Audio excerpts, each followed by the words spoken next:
மக்கள் அனைவருக்கும் வணக்கம். தமிழ்நாடு முழுவதும் இப்போ பெண்கள் மத்தியில் கூடிய ஒரு முக்கியமான கேள்வி ஒன்று இருக்கு. அது என்ன அப்படின்னா, ஃப்ரிட்ஜ் பெருசா கூப்பன் பெருசா? ஏடிஎம்கே தேர்தல் வாக்குறுதியாக கொடுக்கக்கூடிய ஃப்ரிட்ஜுக்கு நான் ஓட்டு போடுறதா, இல்லை டிஎம்கே கொடுக்குற 8000 ரூபா கூப்பன் ஒன்று கொடுக்குறாங்க அதுக்கு நான் ஓட்டு போடுறதா? இதுதான் பெண்கள் மத்தியில் ஒரு பெரிய விவாத பொருளாக மாறி இருக்கு. கெடுவாய்ப்பாக நம்ம தேர்தல் வந்தாலே ஏதாவது ஒரு இலவசத்தை எதிர்பார்க்கறது நம்ம மக்களுடைய பழக்க வழக்கமாகவே மாறிடுச்சு. இதனால் ஏற்படக்கூடிய விஷயங்கள் இருக்கு இல்லையா, அதையெல்லாம் ஒரு பக்கம் இருந்தாலுமே கூட மக்கள் என்ன கேட்குறாங்க அப்படின்னா, எதுக்கு ஓட்டு போடுறது? நீ தெளிவாக சொல்லு ராஜா, அவ்வளோதான் அவங்க கேள்வி. எனவே அதை மட்டுமே வச்சு தமிழ்நாடுடைய கடன் சம்பந்தப்பட்ட விஷயங்கள் போகாமல் இதில் எது பெஸ்ட்டு அதை மட்டும் பேசலாம். அப்போ கூப்பனா ஃப்ரிட்ஜா? ஃப்ரிட்ஜு பெருசா கூப்பன் பெருசா? இப்படி வந்து நிற்கிது. தேர்தலை ஒட்டு மொத்தத்தில் ஃப்ரிட்ஜா கூப்பனான்னு கொண்டு நிப்பாட்டிட்டீங்க. எது எப்படியோ எது சரியாக இருக்க முடியும் அப்படின்னா, கூப்பனில் இருக்கக்கூடிய பிரச்சனைகள் என்னென்ன? ஏற்கனவே நமக்கு லேப்டாப்ல இருந்து எல்லாமே கொடுத்துருக்காங்க. எனவே ஒட்டுமொத்தமாக கொள்முதல் பண்ணி ஃப்ரிட்ஜை கொடுக்க முடியுமானா, ஆல்ரெடி அதுக்கான அனுபவம் தமிழக அரசுக்கு இருக்கு. ஆனால் இந்த பிரச்சனை கிடையாது. இதனுடைய மதிப்பு ஏறக்குறைய குறைஞ்சபட்சம் ஏறக்குறைய 15000 ரூபாய் வந்தாலும், திமுக கொடுக்கறது 8000 ரூபாய்க்கான கூப்பன். அந்த கூப்பனை எடுத்துக்கொண்டு போய் நீங்கள் எந்த பொருளெல்லாம் வாங்கிக்கோங்க அப்படின்னு சொல்லி திமுக அறிவிக்குது. திமுக திட்டம் என்ன அப்படின்னா, இந்த 8000 ரூபாய் கூப்பன் மூலம் நீங்கள் என்ன வேணால் வாங்கிக்கலாம் அப்படின்னு சொல்லி ஒரு பிரச்சாரம் பண்ணுறாங்கன்னு வச்சுக்கோங்க. அது ஒரு பக்கத்து அவங்க புத்திசாலித்தனம். இன்னொரு பக்கத்து இங்கே மிடில் கிளாஸ் லோயர் மிடில் போதுமான அளவுக்கு கிராமப்புறங்கள் ஏரியா முழுவதுமாக இந்த ஃப்ரிட்ஜ் இருக்கு இல்லையா, அது பெரிய லெவலில் இல்லை. எனவே அந்த ஓட்டு வங்கியை மனசில் வச்சு மிடில் கிளாஸ், அதாவது நடுத்தர வர்க்கத்துக்கு கீழே இருக்காங்க இல்லையா, இவங்க எல்லாருடைய விஷயங்களாகவும் ஃப்ரிட்ஜை அதிமுக அறிவிச்சிருக்காங்க. எனவே இதில் எது பெஸ்ட்டு அப்படின்னு கேட்டிங்கன்னா, முதலாவது இந்த கூப்பன் இருக்கு இல்லையா, இந்த கூப்பனில் இருக்கிற பிரச்சனைகள் ஒன்று ஒன்றா சொல்கிறீங்க. இந்த டிஎம்கே அதை அறிவிச்சிட்டாங்க, ஓகே. ஆனால் அந்த கூப்பன் உங்கள் கைக்கு வந்துருச்சு.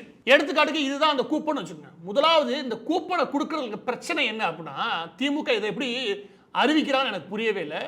இந்த கூப்பனை எங்கேருந்து கொடுப்பாங்க? எப்படியும் அரசு அலுவலகத்துலேருந்து கொடுக்கணும். அரசு அலுவலகங்களை கொடுக்குற இடத்துலையே யார் யாருக்கு கொடுத்தாங்கன்ற விஷயம் கண்டிப்பாக ஆளுங்கட்சிக்கு போயிடும். இந்த ஆளுங்கட்சிக்கு போச்சுன்னு வச்சுக்கோங்க, எந்த இடத்துலலாம் அரசு ஊழியர்கள் இல்லாட்டி ஆளுங்கட்சியினர் வராங்களோ அந்த இடத்துல கமிஷன் இருக்கும். கரெக்டாக? அப்போ 8000 ரூபாய் கூப்பன் நீங்கள் வாங்கணுமா, ஒரு 1000 ரூபாயை தண்டமாக அவங்களுக்கு கமிஷன் கொடுக்க வேண்டிய நிலைமை இருக்குமானா இருக்கும். இது நிச்சயமாக நடக்கும். நிச்சயமாக நடக்காமல் இருக்காது. இது எதுக்கு இந்த பணி தீராரு நான் கேட்குறேன். இது வரைக்கும் நேரடியாக மத்திய அரசுடைய திட்டங்கள்லேருந்து வரக்கூடிய எல்லாமே விவசாயிகள் திட்டம் வரைக்கும் எல்லா பேருக்கும் நேரடியாக வங்கியிலே வந்துடுது இல்லையா, பேங்க் அக்கௌண்ட்டுக்கே வந்துடுதுல. பேங்க் அக்கௌண்ட்டுக்கே கொடுக்கணும். எதுக்கு கூப்பனு? இந்த கூப்பன் வரதுனால பிரச்சனை என்னன்னா, ஃபர்ஸ்ட் கமிஷன். ஒன்று ஆளுங்கட்சிக்காரன் கண்டிப்பாக கவுன்சிலர் சும்மா இருக்க மாட்டான். எல்லா பேரும் எனக்கு ஒரு 500 ரூபாயாவது கொடுத்து வீட்டுக்கு வந்து நிற்பான், அசிங்கமாக வெளியே வந்து நிற்பான். இல்லாட்டி அரசு ஊழியர்கள் அதில் ஒரு 500 ரூபா 1000 ரூபா பார்க்காம இருக்க மாட்டாங்க. முதலாவது பிரச்சனை. இரண்டாவது பிரச்சனை என்ன அப்படின்னா, இந்த கூப்பனை வாங்கிட்டு போய் உங்களால் பொருள் வாங்க முடியும். கரெக்டாக? பொருள் தான் வாங்க முடியும்னு திமுக சொல்லுது. நான் பொருள் தான் வாங்குறேன்னு சொல்லிட்டு வீட்டில இருந்து என் மனைவி வாங்கி வச்ச கூப்பனை இல்லாட்டி எங்கள் அம்மா வாங்கி வச்ச கூப்பனை தூக்கிக்கிட்டு போய் நான் பொருள் வாங்க வேண்டிய அவசியம் கிடையாது. எவன்டா வித்துட்டு நான் காசை வாங்கிட்டு ஓடி போயிடலாம். 8000 ரூபாய் கூப்பனுக்கு 6000 ரூபாய் தரையா, நான் கூப்பன் தரேன் அப்படின்னு சொல்லிட்டு நீ கடைக்காரண்டே போய் வித்துடலாம்.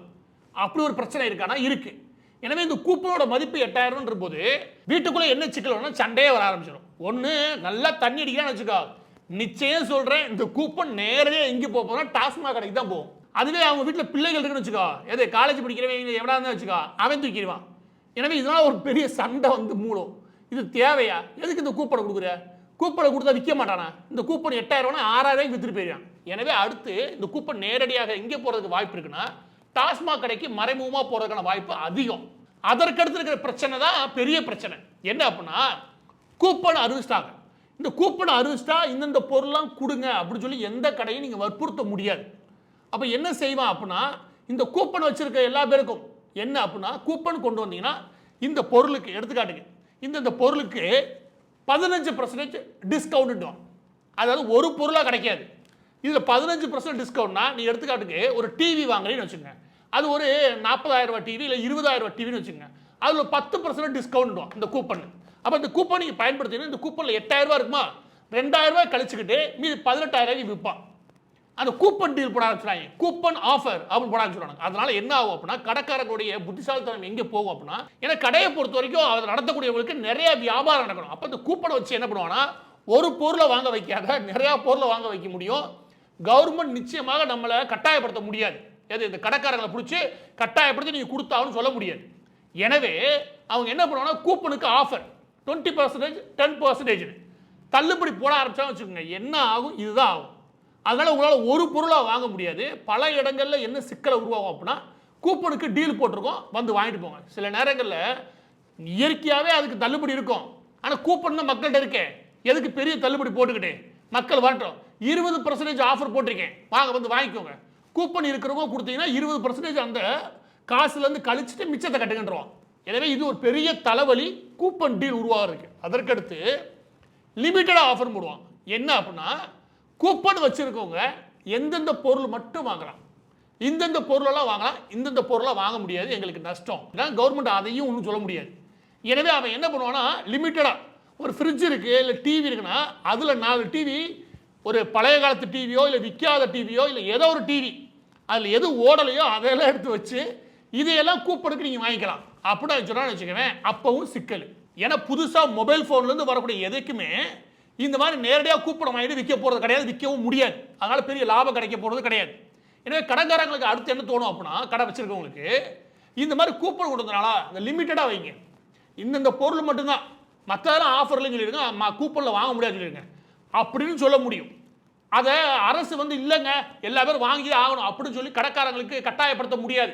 இங்கே கட்டாயப்படுத்தி எதுவுமே செய்ய முடியாது, சட்ட ரீதி அது செய்யறதுக்கான வாய்ப்பே கிடையாது, அதை நீதிமன்றம் அனுமதிக்காது. எனவே நீங்கள் போனீங்கன்னா ஒரு 10 பொருள் இருக்குன்னா அந்த 10 பொருளுக்கு வேற ஒரு பொருள் இருக்கும்ல, அதுக்கான பழைய 2 வருஷம் ஸ்டாக்கு, அந்த ஸ்டாக்கை வச்சு லிமிடெட் ஸ்டாக், இந்த ஸ்டாக் ஆஃப்லாம் நீங்கள் இந்த கூப்பனை வச்சு வாங்கிக்கலாம் அப்படின்னு சொல்லி முடிச்சிருவாங்க. இதுக்கும் வாய்ப்பு இருக்கு. ஏன்னா வியாபார தந்திரம்னு ஒன்று இருக்கு இல்லையா, அது எல்லாம் நடக்கும். அதற்கடுத்து என்ன அப்படின்னா, நிச்சயமா டூப்ளிகேட் அடிக்க ஆரம்பிச்சிருவானுங்க. நம்ம திமுக காரனே அடிப்பேன், சும்மா இருக்க மாட்டான்னு வச்சுக்கவேன்.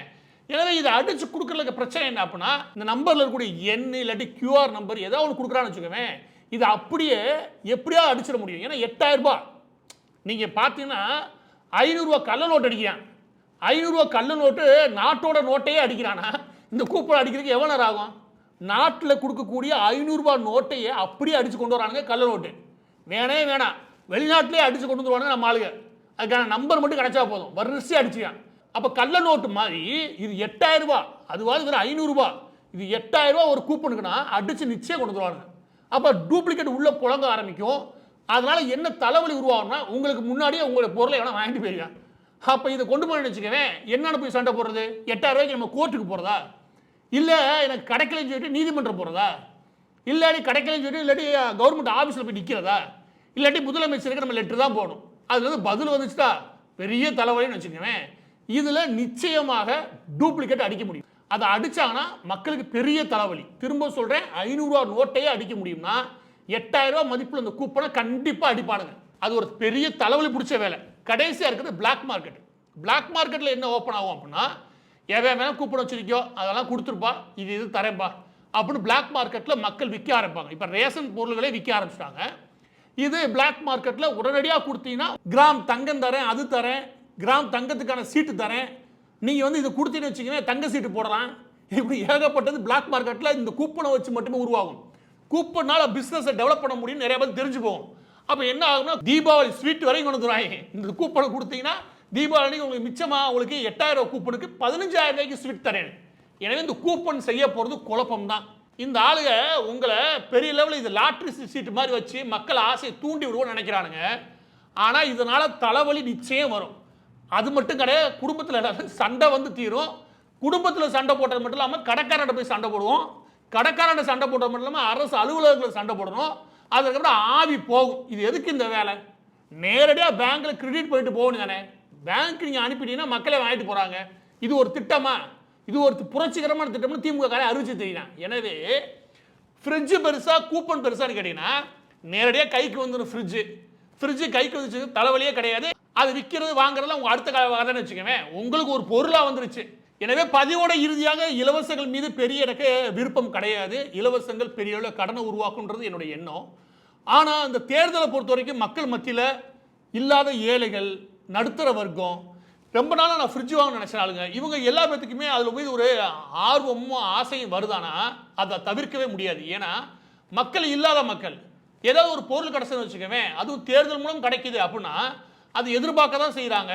கெடுவாய்ப்பாக அது நம்ம எவ்வளோ சொன்னாலுமே கூட அந்த மக்களுக்கு அது அவசியமா இருக்குது. எனவே இதை நம்ம தப்பு சொல்ல முடியறது இல்லை. எனவே மக்களோட எதிர்பார்ப்பை நான் குறை சொல்ல மாட்டேன். ஆனால் நிர்வாகம்ன்ற அடிப்படையில் பார்க்கும்போது இது பெரிய லெவலில் கடன் சுமையை தமிழக அரசின் மீது ஏற்றுமானா? ஆமாம், ஏற்றும்.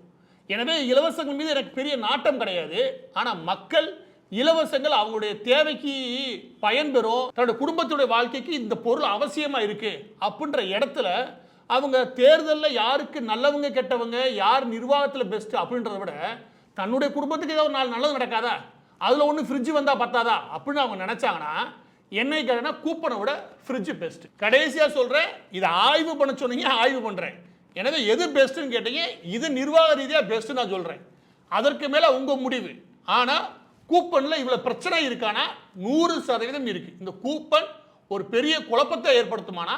நிச்சயம் ஏற்படுத்தும். அதுதான் இந்த பாயிண்ட் ஆஃப்ல சொன்னேன்.